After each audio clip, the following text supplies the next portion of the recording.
Olá, boa noite. Bem-vindo a todos. Muito feliz de estar mais uma vez aqui com todos vocês. Hoje a gente vai receber o Marcos Bauer da Procter. Já ele deve somar aqui conosco. É um prazer receber todos vocês. Dizer que eu estou muito feliz com todo mundo que está participando das lives. Deixa eu somar o Marcos aqui.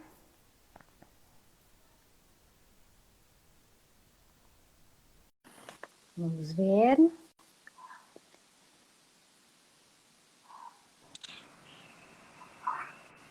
Olá! Olá, tudo bem? Tudo bem, e você, Marcos? Tudo Bem-vindo! certo. Muito obrigado. Você me escuta bem? Escuta, você consegue me escutar? Consigo, tá perfeito. Boa. Marcos, queria primeiro agradecer por você ter aceito o convite. É um prazer ter você aqui contando um pouco sobre tudo que vocês têm feito. Antes da gente começar, queria só fazer uma introdução para falar algumas coisinhas e a gente começa, pode ser? Combinado. Primeiro, bem-vindo a todo mundo que está chegando. Obrigada pela presença. Para quem não me conhece, eu sou a Bruna Falani, sou a CEO da Shopper2B. Ajudo meus clientes no desenvolvimento e melhoria da experiência de compra. Tenho uma metodologia para medir, entender qual é a expectativa do shopper e entender a satisfação. E também ajudo no desenvolvimento de toda a parte de CRM, para entender como que a gente melhora esse relacionamento com o cliente, né? E, consequentemente, melhora a experiência de compra. Hoje eu estou aqui no Cada Caso um Case, que é um projeto que eu desenvolvi, no qual eu tenho o objetivo de falar com diferentes executivos como o Marcos, que vem desenvolvendo um trabalho super interessante. A ideia aqui é que a gente aprenda, que a gente compartilhe, enfim, e possa melhorar cada vez mais esse trabalho de relacionamento com o cliente.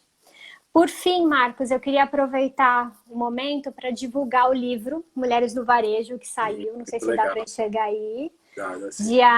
Dia 15, semana que vem, a gente faz o lançamento oficial. São 50 mulheres que contam a história do ecossistema do varejo, que envolve todo o varejo, e eu faço parte, então estamos todas muito felizes. Semana que vem é o lançamento, depois da minha live. Então, tá tudo certo, vocês podem assistir minha live e depois assistir o Combinado. lançamento do livro. Tá todo mundo convidado. Bom, disse tudo o que eu precisava, agora eu queria dizer novamente, bem-vindo, Marcos. Para quem não conhece, o Marcos, ele é diretor de Insights, Analytics e Desenvolvimento de Categoria da Procter. Marcos é um profissional que eu respeito muito, admiro muito o trabalho dele, estou muito feliz de estar aqui, podendo conversar e compartilhar tudo que o Marcos conhece, tudo que ele tem desenvolvido com vocês. Então, Marcos, muito bem-vindo. Queria que você contasse um pouco mais sobre você, sobre a Procter. Talvez algumas pessoas não conheçam, mas a Procter desenvolve categorias como Ariel, como Pampers, como Gillette, enfim, várias categorias do nosso dia a dia. E o Marcos vem aqui para contar o que eles têm feito para a Procter para se relacionar melhor com os clientes e o desenvolvimento, né, que vocês têm feito com as categorias. Então, obrigada e bem-vindo. Muito obrigado, Bruna. Muito obrigado aí, pessoal que está entrando. Estou vendo ex-PGs também aparecendo aí. Boa. Eu sou o Marcos Bauer, todo mundo acaba me chamando de Bauer, que é o nome que eu atendo desde a infância. Estou completando exatamente nesse mês 15 anos de P&G. Então, Uau. já uma carreira grande aqui dentro. Tem sido uma escola, sou apaixonado por essa empresa. E é uma empresa que tem a obsessão por entender o consumidor e entender o varejo, com o intuito genuíno de ajudar a desenvolver as categorias e ajudar a resolver os problemas dos consumidores, para que assim a gente possa ter um crescimento muito mais sustentável. Perfeito. Dentro da P&G, eu toco praticamente 2 departamentos, resumindo. Um deles é o departamento de entendimento profundo do consumidor e o outro é um departamento muito conhecido pelo varejo como GC. Tá? Gerenciamento de categoria. Gerenciamento de categoria. Quebrando um pouco, explicando um pouco desses dois departamentos, o de entendimento do consumidor, que a gente tem o nome mais sexy aí de Analytics and Insights, que basicamente é cuidar dos dados e observar o consumidor. Ele é composto por essas duas habilidades dentro da equipe. As pessoas que estão ali com uma habilidade muito proficiente de dados, para analisar, entender, identificar tendências, para trazer isso para a nossa estratégia, para trazer isso para as nossas decisões. E uma grande parte do time que é para observar e entender a fundo o ser humano, o consumidor, para ver o que a gente pode fazer para ajudá-lo. Seja no momento que ele está comprando, seja no momento que ele está usando o produto. Então, quando a gente junta essas duas habilidades, você consegue trazer o porquê do dado estar falando aquilo. Então, você entende o dado, e aí você entende o consumidor e você constrói os dois. Que é muito do que os dados precisam ter alma. Os dados precisam ter explicações do porquê que isso está acontecendo. Não adianta você falar, esse vende mais. Você tem que explicar o porquê esse vende mais. Você tem que entender as raízes daquele número estar daquele jeito. Então, por isso que é muito legal de juntar esses dois. Perfeito. Em paralelo, e acho que com muita escala, tem o outro departamento de GC. Já tem um tempinho que a gente decidiu mudar o nome do departamento dentro da P&G. E esse departamento mudou de gerenciamento de categoria para desenvolvimento de categoria. Parece só semântico, mas ele tem um objetivo muito mais forte por trás disso, até da cultura que a gente está colocando aí, que é como que eu vou fazer e colocar todos os meus esforços para desenvolver a categoria no meu cliente. E as pessoas que estão sentadas nesse time têm como medida número 1 crescer as vendas do meu cliente. Medida número 2, crescer as vendas da P&G. Então o objetivo é como é que eu aumento a torta para a minha fatia ser maior ali dentro. Então é muito interessante poder combinar esses dois universos, que a gente vai estudando o consumidor, o shopper e o próprio varejista e a loja dele. Excelente. Primeiro eu queria dizer que a Procter é muito referência em trazer todo esse trabalho que vocês têm de entendimento do consumidor, do shopper, do mercado. Vocês são muito referência em trazer tendências, né, em buscar que o mercado, pelo menos no Brasil, eu sinto muito isso, de vocês fazem a gente pensar e entender mais lá na frente como isso vai impactar, como que a gente já faz agora, porque isso vai impactar no futuro. Então, vocês têm muito essa preocupação de estudar a fundo e antecipar comportamentos e tendências. Eu reconheço e acho vocês referência no mercado como isso. Isso é bom para todo mundo, né? Claro que a Procter tem um benefício enorme, mas isso é bom para o mercado. Então, eu te agradeço porque eu aprendi muito com a Procter, aprendo muito com a Procter e tenho certeza que o mercado também. E segundo a questão do desenvolvimento da categoria, é algo muito importante que precisa ser aplicado de fato, né? Como você comentou. Quando a gente pensa no desenvolvimento da categoria, ele é bom para todo mundo. Ele é bom para o meu cliente varejista, ele é bom para mim como fabricante, né? E é bom para o cliente, né? Para o consumidor final. Sim, sim. Né? Isso Principalmente. Principalmente, esse é o mais importante. Então, como eu ajudo a entender quais são essas necessidades, essas diferentes ocasiões, como eu faço para ter uma gôndola que atenda essa necessidade de organização de produto, a partir daquele tipo de varejo, a partir daquele tipo de consumidor. Então, saber que vocês estão olhando isso e trabalhando no desenvolvimento da categoria é muito bom. Então, parabéns pelo trabalho. Vamos conhecer um pouco mais. Queria que você contasse e detalhasse mais um pouco sobre isso, sobre o desenvolvimento que vocês têm feito para que a gente conheça um pouco mais. Pode ser? Claro, claro. E como você disse, no final, está todo mundo querendo agradar o consumidor final. O nosso grande objetivo é entender como deixar a vida dele mais fácil e resolver os problemas dele. Dos problemas que ele tem problema para escolher o produto na gôndola, e ele tem o próprio problema que ele está comprando para ser resolvido com o produto. Sim. Então, são duas grandes esferas diferentes que a gente estuda dentro da P&G.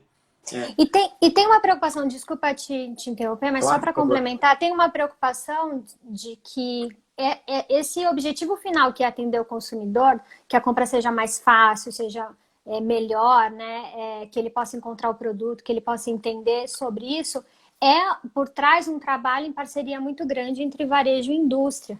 né? E que vocês vêm reforçando essa importância, Perfeito. ou reforçando esse relacionamento há muito tempo, né? Não dá para fazer sozinho, né? Porque a Procter fazer sozinha não vai adiantar, e se o varejo não tiver também afim, não vai funcionar.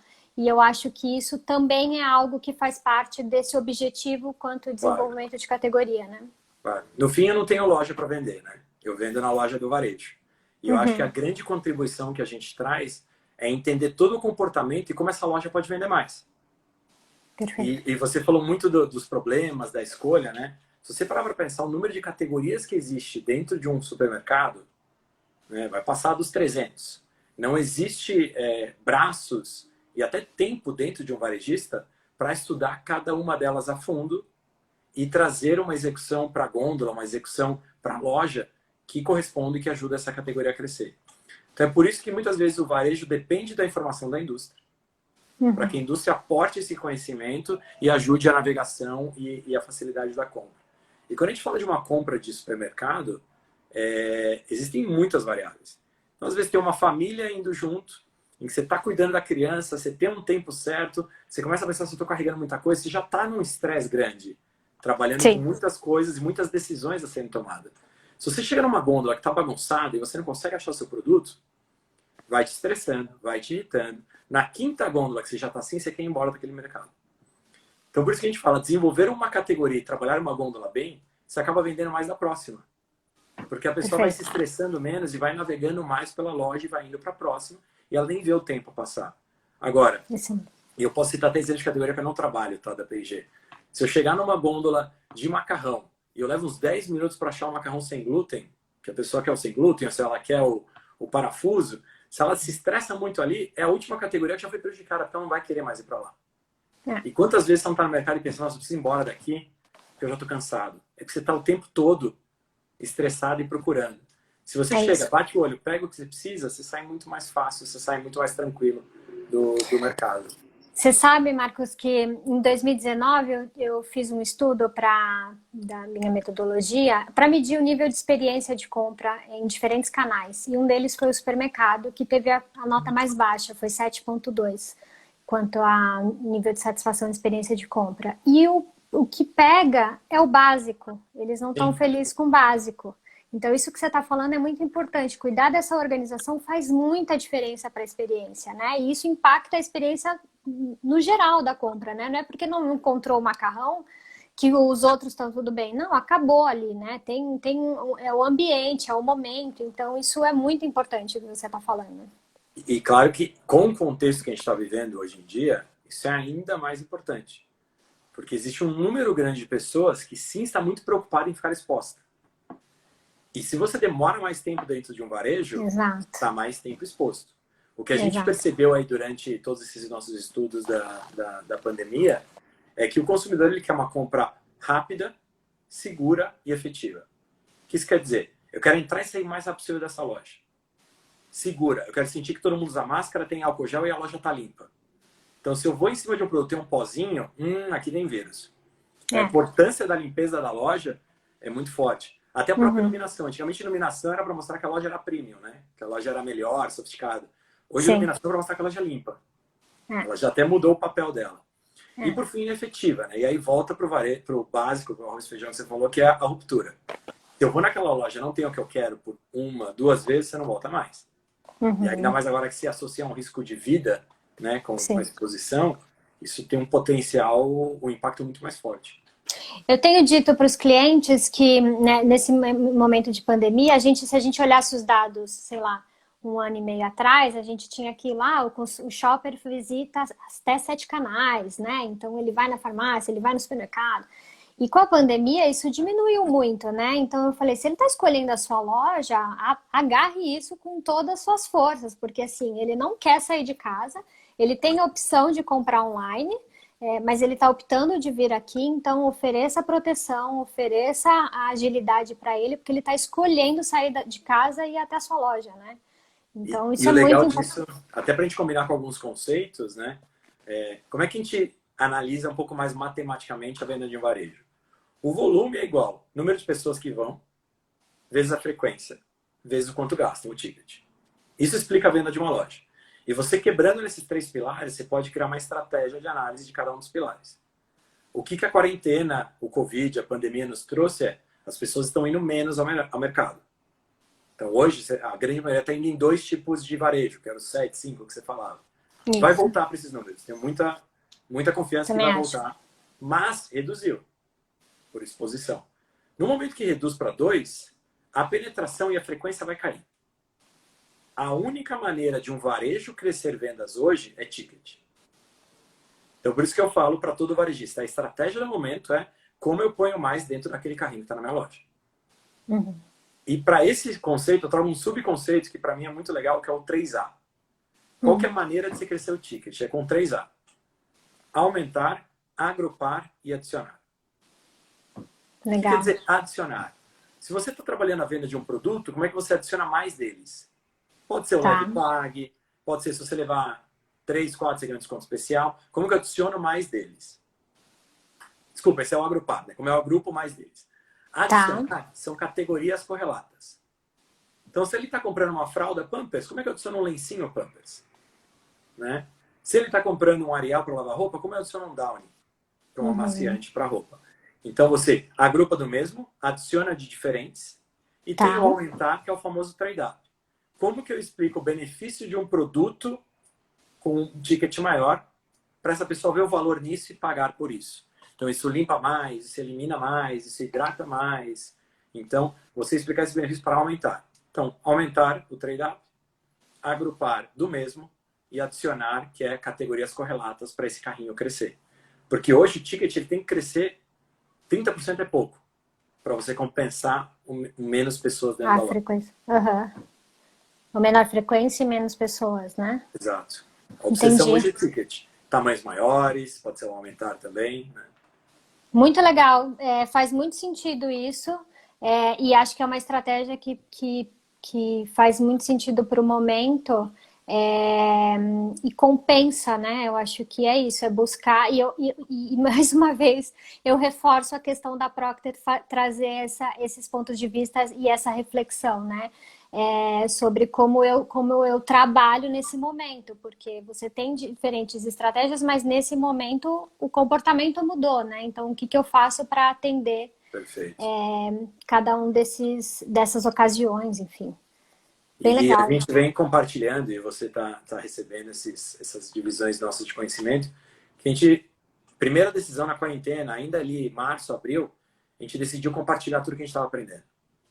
Então, a gente enviou 17 cartas seguidas no começo da pandemia, com todas as informações que a gente estava coletando, seja de consumidor, seja de dados, seja do que está acontecendo na China.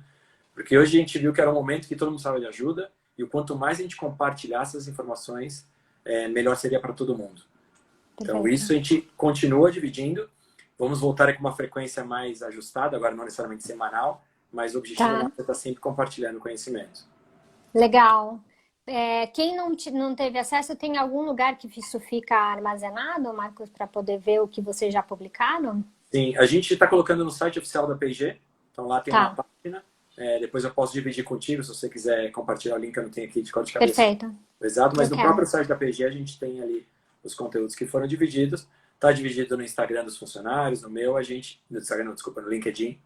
Isso também vai compartilhando por ali. Perfeito. E pensando nessas estratégias de desenvolvimento de categoria, você quer trazer exemplos do que vocês estão fazendo ou fizeram com categorias para a gente poder entender um pouco mais de exemplos na prática? Acho que a nossa obsessão dentro do time é ficar tentando descobrir o que faz para vender mais. Quais são as pequenas coisas que a gente pode executar para vender mais numa categoria. Seja o display, seja uma organização diferente de gôndola. E eu posso citar algumas aqui, recentes até, que a gente tem descoberto e que estão ajudando as categorias a crescerem duplo dígito, sempre acima de 10%.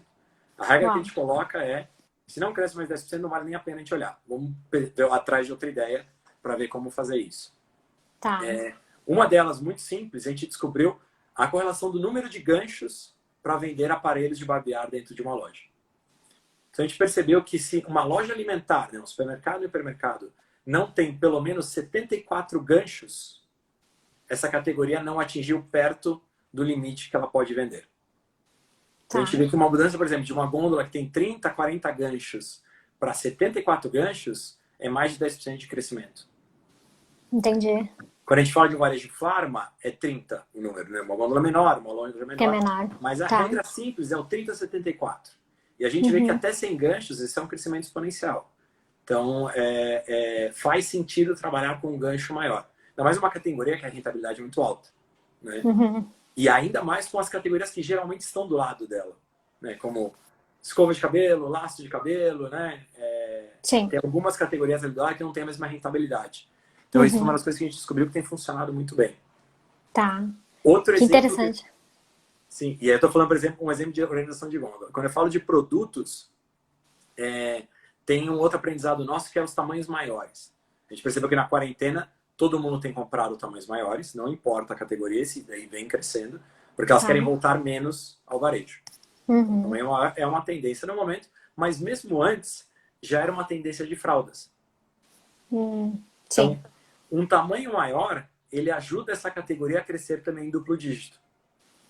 E aí você vai me perguntar, qual o tamanho maior? E a gente teve um aprendizado muito legal, que é o próximo tamanho grande do que sua loja tem. Então, se sua loja vende muito do tamanho de 40 tiras de fralda, migra para o próximo. Se vende muito do de 60, migra para o próximo.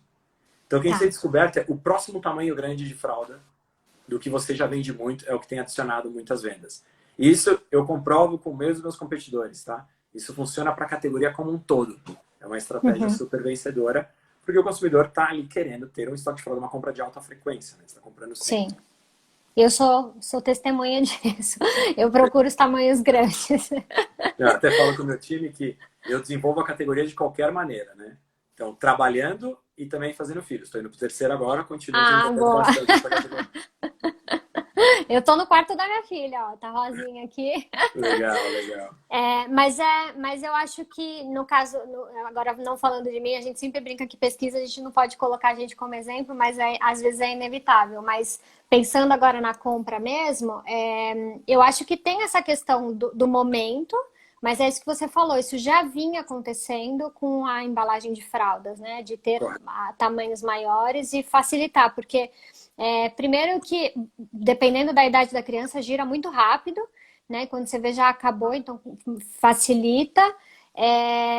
E segundo que o preço também compensa, né? Então acho que o consumidor tem feito essa conta. Preço por tira. Né? Exato. Exato. A gente está num momento que valor é muito importante. A consciência que a gente tem que ter é que valor não é só preço. Valor é o custo-benefício daquele investimento. Então, o que geralmente acontece numa crise econômica, tá? Eu ponho a econômica muito claro, que foi o que a gente estudou até agora é uma crise nova, que a gente cada dia aprende uma coisa a mais, mas numa crise econômica, geralmente acontece o que a gente fala do efeito ampulheta. O que é o efeito ampulheta? O formato de uma ampulheta, ela afina no meio e aí ela volta. Ou seja, os extremos crescem. Então, quando eu estou numa crise, o muito barato vende mais e o muito caro vende mais. O meio, ele perde um pouco de relevância. Porque existe muito do eu não posso errar e eu tenho que comprar algo melhor. Dependendo da categoria, existe o mimo, né? Eu já estou tão ferrado e tão estressado, pelo menos deixa eu comprar uma máscara para o cabelo e dar uma compensada aqui, né? O mimo é muito forte no Brasil, muito mais que nos outros países, né? Ou então, realmente, estou numa situação difícil, vou ter que comprar mais barato. Então, a gente vê esse comportamento acontecendo muito claro de ampulheta na maioria das categorias. Tá. Faz muito sentido isso. E quando você fala do mercado de beleza, pelo menos das outras vezes que eu acompanhei algumas crises, era o que menos, não o que menos sentia, não sei se essa é a melhor palavra, mas o que menos sofria ou demorava mais para perder por conta dessa recompensa. Eu não sei se isso aconteceu também nesse último ano. Posso fazer as comparações das crises, que eu acho muito legal estudar esses contextos, né? Você fala de higiene e beleza, você vai estar falando de aproximadamente 2,5% do gasto de uma família brasileira. Quando você está falando de 2,5%, não é economizando ali que você vai fazer a grande diferença. Então, a gente vê comportamentos de crises normais, que a primeira coisa que corta é investimento em viagem, luxo, depois entretenimento, deixa de ir no cinema, deixa de jantar fora. E você vai indo para a sétima ou oitava coisa que você vai cortar, vai acabar sendo higiene e beleza. Então, até lá, muita coisa passou. Inclusive, a gente viu nas crises econômicas anteriores que as categorias de higiene e beleza começam a ser afetadas quando a crise acaba. Né? Que é um ciclo até mais tardio. Se pegar a crise de 2014, as categorias de higiene e beleza sofreram em 2016. Então, não é instantaneamente. O que acontece no momento atual é que a crise que a gente está vivendo pede por mais higiene. Verdade. Então, tem uma frase eu mesmo entrevistando uma consumidora que ela me falou que me impactou muito, que era: eu lavava minha calça jeans uma vez a cada 2 meses, um mês. Hoje eu uso a calça jeans para ir no mercadinho da esquina, eu chego em casa, eu tiro para ir para lavar, porque pode ter vírus nela. Então, a frequência de lavar roupa aumentou. O número de banhos aumentou. E acho que vale um parênteses para a gente lembrar quem que é o brasileiro antes do Covid, para você entender o Covid, como é que ele atinge o brasileiro. O brasileiro é muito famoso por ser mais limpinho que a média mundial. Né? A gente sempre ouve algumas frases que remetem a isso. Sim. Eu posso trazer alguns números para mim que são impactantes, que é: o brasileiro toma 8,5 banhos em média por semana. O americano toma 6,5. Nenhum por dia, né? Vai para a Europa, é menos. Tá? O inverno europeu é ainda menos. O brasileiro passa desodorante em média 2 vezes por dia. O americano, 1,2. A brasileira troca absorvente a cada 2 horas e meia. A americana a cada 4. Escovar os dentes, né? O famoso brasileiro é o único que escova o dente depois do almoço. É? Não, não é o único, mas a nossa média de escovação... Nos destacamos. A média do mundo é 2, a nossa é 3. Então o brasileiro tem um hábito de higiene muito mais desenvolvido. Tanto que somos a 12ª maior economia do mundo e o 3º maior mercado de higiene e beleza do mundo. Então, mesmo com poder aquisitivo menor, somos os maiores mercados para higiene e beleza. Então o brasileiro é mais limpinho e consciente. Aí vem uma crise que peça, seja mais limpinho. Aí você atinge no extremo do DNA do brasileiro. Entendi. E conversando com consumidores, a gente descobriu coisas que eu já repeti isso algumas vezes, mas para mim foi surpreendente. É óbvio que você raciocina, né? Uma crise que você sai de casa, está sujo, né? Contaminado, potencialmente contaminado. Você chega em casa, tira a roupa e vai tomar banho. Então já aumenta o número de banhos por causa disso. Mas o que a gente descobriu é que quem está ficando em casa, preso, né? Trabalhando de casa, etc., toma mais banho também. Porque imagina, você agora falou da sua filha, você está numa casa fazendo homeschooling, né? Dando aula online para a filha, marido trabalhando, a casa cheia, não sei o que, aquele estresse. O banheiro é o único lugar que você está sozinha. E o banho, ninguém vai te pedir nada. Então a gente viu que o banho, ele entrou como relaxamento. Entendi. Né? Um novo papel de, putz, eu vou tomar um banho que eu tô cansado. Né? Já que eu não posso fazer mais nada. E aí, lembra aquele período há um ano atrás, aquelas lives bombando, né? Todo mundo... As pessoas estão tomando banho para ver live. As pessoas estavam vendo live tomando banho. Teve consumidor que a gente fez alguns exercícios de mandar foto, tinha cerveja do lado do shampoo no box. Então, o banheiro com o brasileiro, ele tem um relacionamento que talvez em nenhum lugar do mundo tenha. E são categorias que, apesar de serem grandes, a gente ainda vê um potencial gigantesco de desenvolver cada uma delas. Em cada um dos 3 As, ou na penetração, frequência e no ticket que a gente estava falando no começo. Entendi. Que interessante, quanto dado que faz muito... Assim, essas questões do brasileiro se destacar com limpeza, com higiene, já sabia, mas não sabia desses detalhes. E a questão de intensificar na pandemia faz super sentido. A gente está mesmo mais chato, mais preocupado com isso, e o banho faz muito sentido, mesmo acho que para quem está em casa. Não, e o salão de beleza fechado... o fazer o salão de beleza em casa é um dos itens mais procurados no Google. Então, é gente perguntando como eu hidrato o meu cabelo, né? Como eu corto o meu cabelo, como eu faço isso no meu cabelo, como eu deixo meu cabelo nascer naturalmente, que produtos eu tenho que usar. Então, produtos que a gente vende, que a gente não acreditava que teria um crescimento tão forte, como máscara para hidratar, por exemplo. Né? Tá. E a gente conversando com consumidores, tem consumidores que estão fazendo lives, né? Ou ligações com câmera entre elas, fingindo que estão no salão de beleza e fazendo uma atividade junto, todos com a máscara. Então, coisas interessantes vão surgindo de hábitos novos, sempre ligado ao DNA da higiene e beleza, que o brasileiro tem muito forte.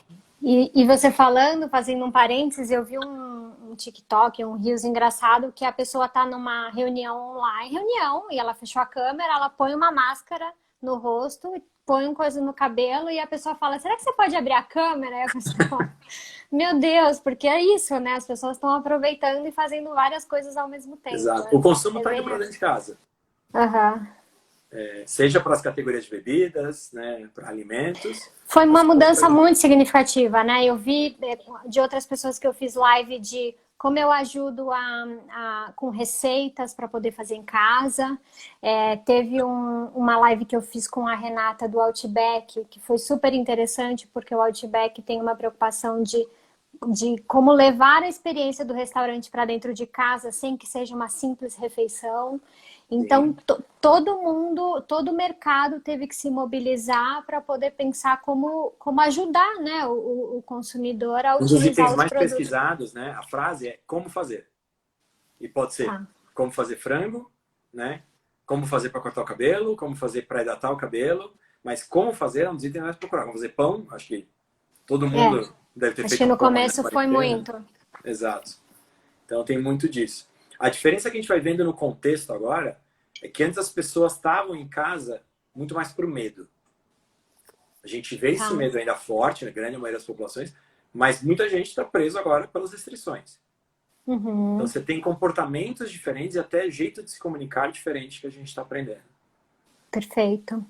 Marcos, deixa eu aproveitar, tem um monte de gente entrando aqui, Andréia, Fábio, deixa eu ver se você conhece algumas pessoas, Sandra. E tem uma pergunta aqui da Sinara, que eu acho que tem um pouco a ver, para entender se vocês têm trabalhado, como vocês têm feito essa questão de CRM, tanto diretamente, né, quanto utilizando, enfim, através dos varejistas, né? Como que tem sido essa relação de vocês com o varejo, com os clientes, a partir do programa de relacionamento? Esse é um caminho sem volta. E a gente falou muito de quarentena, né, etc. As pessoas estão com menos relacionamentos interpessoais. Então, hoje, a necessidade de você ser tratado como indivíduo é ainda maior. Então, você está querendo que a pessoa fale, Bruna, você que tem uma filha, você que gosta de trabalhar com varejo, tem um produto para você. As pessoas estão precisando disso. Já era importante antes e atenuou agora. E é um caminho sem volta do marketing, porque as pessoas não querem mais ouvir comunicações aleatórias, elas querem ver coisas para elas.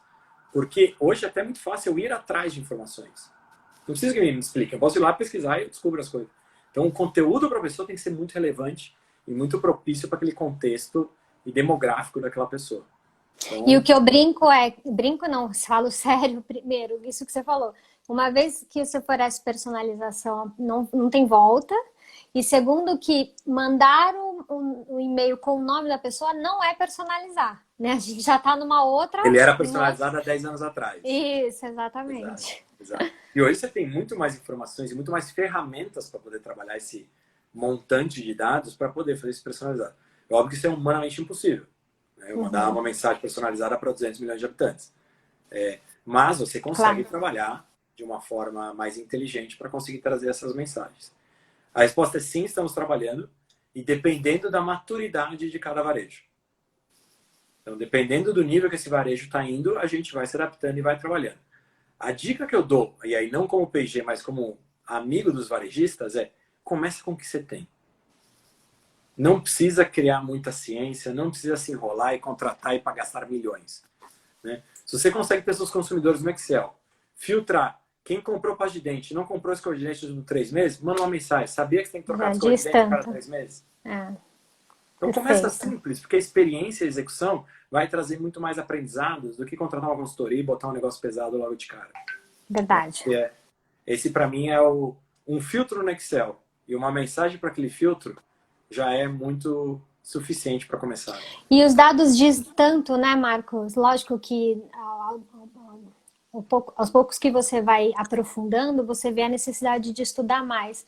Mas aí você falou, o básico, ele já diz tanta coisa, ele já te... Eu vi um varejista uma vez numa palestra dizendo que ele olhou um dado que para ele deveria ser óbvio e que não era. Ele falou assim, não é 100% dos meus clientes que compram papel higiênico, mas todo mundo compra papel higiênico. Né? Então, isso para mim foi tão simples de você exemplificar, de que tem coisas que... E você pode ir em quantos de fraldas compram lencinhos? Quantos Exato, e de aí pasta de vai. dentes compra escova de dente? Quantos compram macarrão e compra molho, né? Eu E acho que tem esse lado de integrar, de pensar em como você faz esse cross com outras categorias. Tem o lado educacional, como você falou, do tipo, puxa, talvez seja importante trocar a escova de 3 em 3 meses, né? Então tem esse lado educacional também de ajudar o consumidor, né? de conteúdo. Eu não vou expor aqui, mas eu recebo e-mails de conteúdo para meus filhos, né? Sua filha completou 45 meses. Eu não fazia ideia do que era 45 meses. E aí, bem, Olha é só, esperado que ela comece a fazer isso. Você começa a ver, pô, que legal, né? Então, você começa a que legal. engajar e vai seguindo aquilo, etc, né? Pampers faz muito disso, temos muito conteúdo disso, podemos fazer parcerias disso com os varejistas. Então, acho que Uhum. você pode trazer conteúdo, você pode lembrar que ele pode comprar uma categoria, como a gente falou, de escova de dente, de lâmina de barbear, ou do molho, do macarrão. Você pode fazer combinados de promoções para que ele leve mais, lembrando que hoje o ticket é uma das grandes soluções. Eu acho que infinitas possibilidades, por isso que dá para começar simples e com filtros.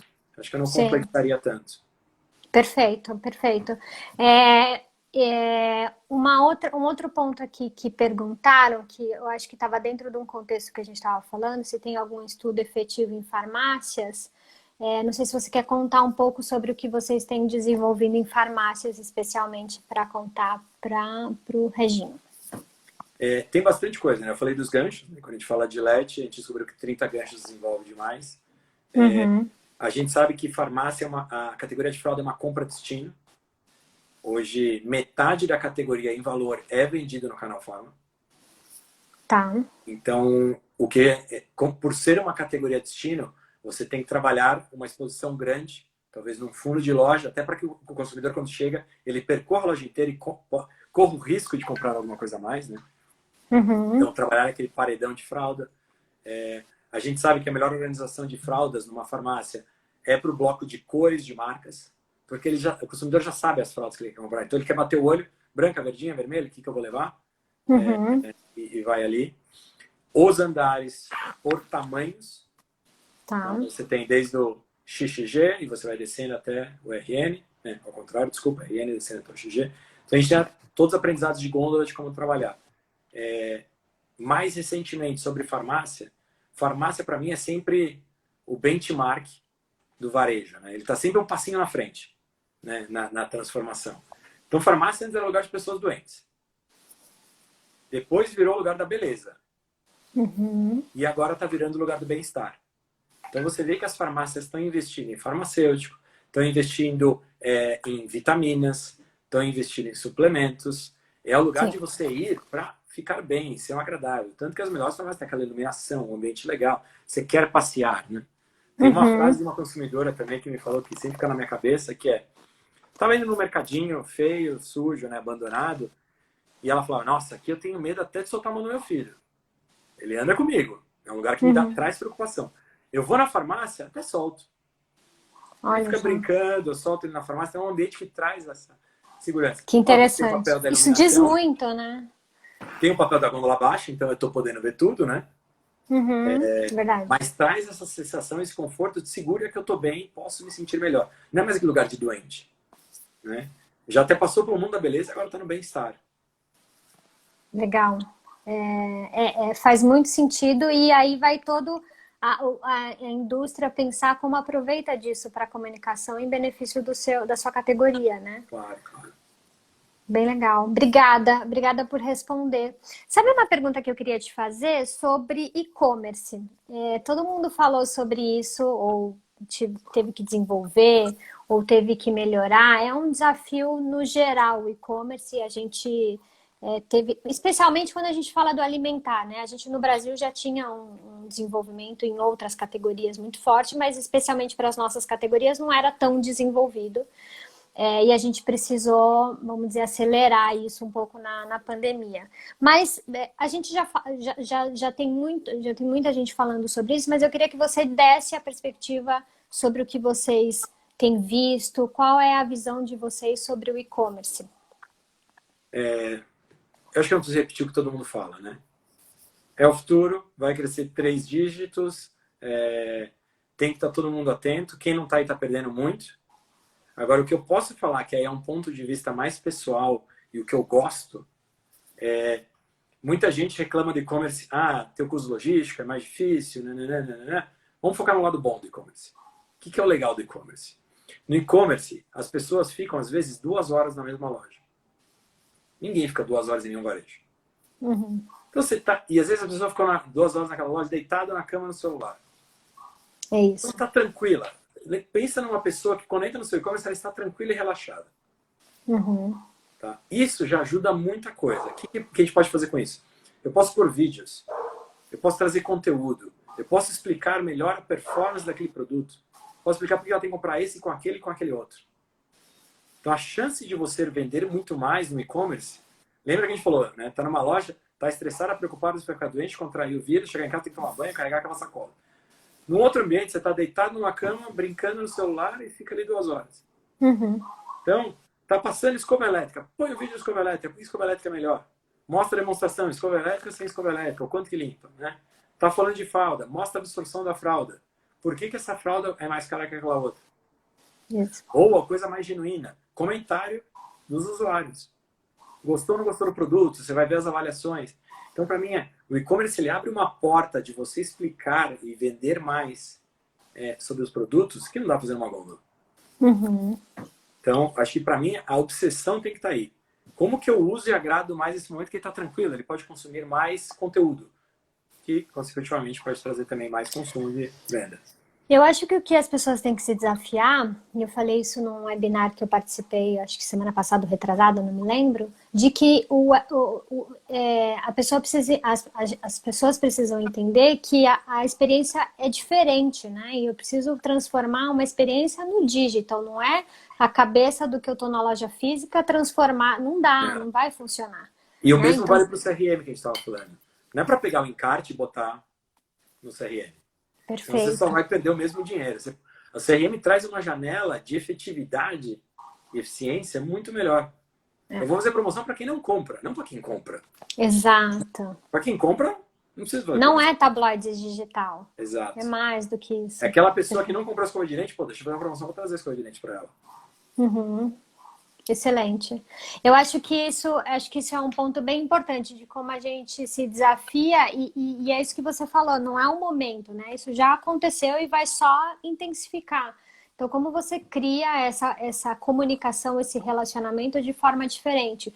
Os vídeos acho que são bem importantes, isso que você está falando, essas dicas, essa facilidade de interação, né? Porque você consegue mapear onde eu estou entrando, o que está me interessando, então mostra algo que pode interessar, isso é Consegue mapear fácil, né? como nunca antes a gente conseguiu.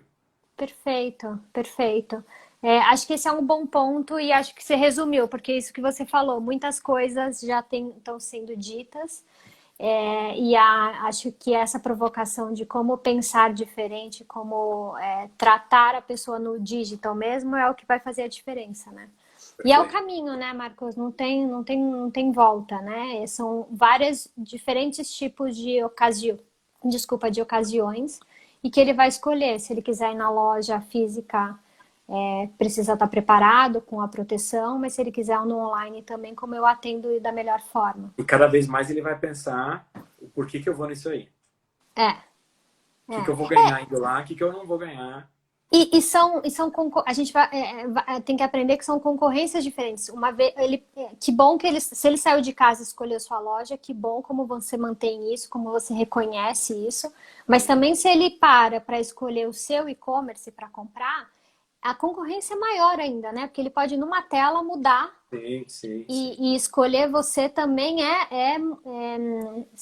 você precisa agarrar esse cliente porque ele escolheu o seu dentre tantas as opções que o e-commerce traz, né? O que o digital traz para ele. Então também E preço por preço, você vai estar sempre perdendo e ganhando. Se você traz conteúdo, se você adiciona valor, se você ajuda a escolha da compra, é onde você vai se diferenciar, online ou offline. É isso que vai fazer diferença, como você agrega valor, né? Porque se você for por esse caminho, não serve. Excelente. O que mais que a gente falou de tantas coisas já? Que eu não perguntei para você que você queria contar? A gente falou tantas coisas legais. No fim, eu acho que o mais importante é a obsessão por agradar mais o consumidor, tentar resolver os problemas dele para desenvolver as categorias. Posso trazer alguns dados aqui interessantes, que em média, um brasileiro ele faz 82 compras por ano. Tá. As categorias que a P&G compete, né, limpeza, higiene e beleza, estão presentes em metade delas, 41. Então, a primeira provocação que eu faria para um varejista dos tickets que você vende, quantos dele tem higiene e beleza? Está acima de 40 ou está abaixo? Aí você já começa a entender se está indo para o lado desenvolvido ou subdesenvolvido. E aí você já começa a fazer essas comparações. Com certeza dá para ser mais de 40. Porque se é uma média, tem gente com 60, tem gente com 65. Então dá para levar um pessoalzinho para lá. Então sempre tem oportunidades. O que é interessante é analisar loja a loja, bairro a bairro, cidade a cidade. Como é que a gente vai vendo esses índices para ver como ajuda a desenvolver essas categorias. Então são números simples, KPIs que a gente pode colocar no dia a dia para ir tomando decisões e até aprendendo quem está bem, quem está mal, como é que a gente vai se adaptando. E porque isso ajuda nas decisões, no direcionamento das estratégias que você tem, né? Eu tenho reforçado a questão de que o conceito do foco no cliente não significa que você tem que acertar todos da mesma forma e que todos vão ser seus clientes, né? Então tem aqueles que você falou, que tem um ticket maior, que talvez tenha uma presença maior de todas as categorias. Eu vou continuar precisando dar atenção e desenvolvendo esses clientes. Aqueles que compram menos, como que eu faço para comprar mais? Então, o foco no cliente é pensar qual é a necessidade ou qual segmento ou qual perfil ele tem para que eu possa acionar, né? Claro. E essa referência faz super sentido, porque aí você começa a mostrar como que o cliente, o varejo começa a segmentar, né? Esse número é bem interessante. Eu como um cara de dados, né? Eu compro muitos dados, a gente produz muitos dados dentro da companhia, eu analiso muitos dados, mas queria eu poder ter o dado da venda final, que eu não tenho. Quem tem é o varejista. Ele tem esse dado com recorrência de graça. Sim. Eu acho que dá para fazer tanta coisa legal. De segmentar, de criar grupos, de trabalhar comunicação, de experimentar, né? Pessoas têm o mesmo perfil, como é que eu mando uma comunicação para um e uma para outra e ver qual funciona melhor? Então acho que dá para trabalhar tanta coisa legal com isso no varejo. PG está disposta a fazer em parceria com isso, óbvio, respeitando toda a lei de proteção dos dados, com a imparcialidade para sim crescer e desenvolver as categorias. E eu tenho dito para os meus clientes que eu tenho trabalhado de CRM, de falar, busquem a indústria, é um dado super importante de ajudar a conhecer melhor o seu cliente, vai oferecer um sortimento direcionado, vai conseguir fazer uma comunicação personalizada, então busquem a indústria, porque eles estão ávidos a contribuir, a participar, né? Eu acho que... E posso adicionar uma dica na sua dica? Pode. Busque a indústria e põe o KPI claro de que ela tem que crescer suas vendas. Se ela não cresceu, troca, vai para a próxima. Perfeito. E esse para mim é o desafio mais legal. Eu tenho que estar ali para aumentar as vendas. Não me dou por satisfeito se a gente não consegue fazer isso. Excelente. Marcos, eu queria agradecer. Deixa eu agradecer primeiro as pessoas que eu estou vendo aqui. O Christian entrou, Babi Regis dizendo aqui que adorou os experimentos. Christian chegou, Vicentini falando que você é top. Enfim, Olegário também, Olegário. Joedir. Obrigada a todo mundo que entrou. Esse vídeo vai ficar disponível também para depois as pessoas poderem assistir. Queria muito agradecer, eu tinha certeza que ia ser incrível. Obrigada, a gente poderia fazer mais 3 lives, porque você sempre agrega, a Procter sempre agrega. Então, obrigada de novo por toda essa preocupação em desenvolvimento do mercado. Parabéns por esse propósito mesmo. Eu acho que vocês contribuem muito e faz diferença nas categorias. Obrigada por ter aceito o convite. Foi uma honra para mim. É um prazer mesmo. E antes de eu passar a palavra para você, eu queria só dizer que na próxima semana a gente tem a Mariela, desculpa, da Dani Cosméticos, que é numa perfumaria que tem no interior de São Paulo também. Que vai estar comigo para conversar um pouco sobre o que eles têm feito. Então, obrigada, Marcos. Deixo aqui as últimas palavras para você. Vou estar conectado na próxima, né? Quero aprender muito também com a Dani Cosméticos. Foi um prazer participar. Muito obrigado pelo convite. E obrigado mais do que isso por estar aí ajudando a compartilhar. Acho que a gente aprende bastante com você, com seus convidados. E no fim, quanto mais a gente compartilha, acho que todo mundo cresce. Esse no fim é o objetivo para todo mundo. Esse é o objetivo. Super obrigada, boa noite. Obrigada a todo mundo que esteve conosco e até a próxima. Muito obrigado, um prazer. Tchau, tchau, Marcos. Tchau, tchau.